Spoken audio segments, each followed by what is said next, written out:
Delhi railway station मध्ये घडलेली ही दुर्घटना, त्याचाच हा क्राईम रिपोर्ट। ही जी घटना घडली आहे त्यात अनेक निष्पाप लोकांनी आपला जीव गमावला आहे। या दुर्घटनेची जबाबदारी कोणाची, हा आता एक मोठा प्रश्न आहे। दिल्लीमध्ये जी दुर्घटना घडली आहे तो केवळ एक अपघातच नव्हता, तर प्रशासनाच्या निष्काळजीपणाचा आणि नियोजन शून्यतेचा एक मोठा परिणाम होता।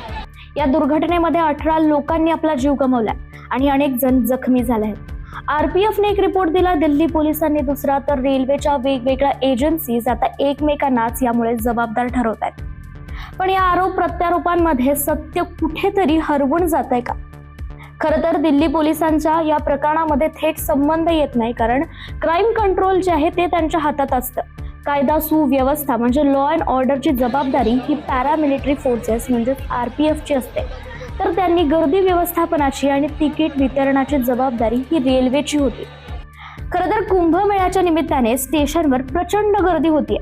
40 कोटींपेक्षा जास्त लोक कुंभमेळ्यासाठी आले होते आणि याचाच परिणाम रेल्वे स्टेशनवर दिसला। या संपूर्ण परिस्थितीमध्ये चेंगराचेंगरी होणं हे खूपच गंभीर होतं।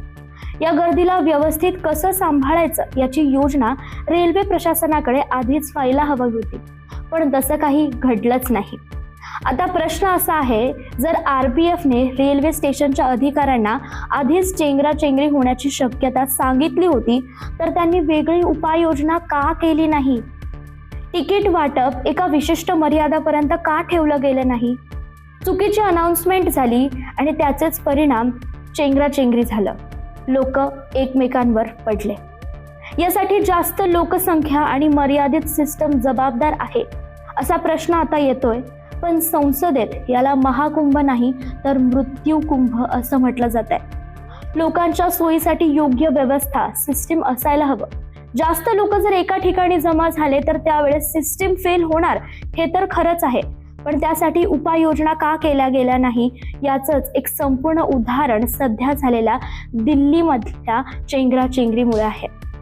याकडे आता पुढे प्रशासन काय उत्तर देतं हे पाहणं महत्त्वाचं ठरणार आहे। तुर्तास आजच्या भागामध्ये इथेच थांबूयात। पाहत रहा न्यूज अनकटचा क्राईम रिपोर्ट हा कार्यक्रम।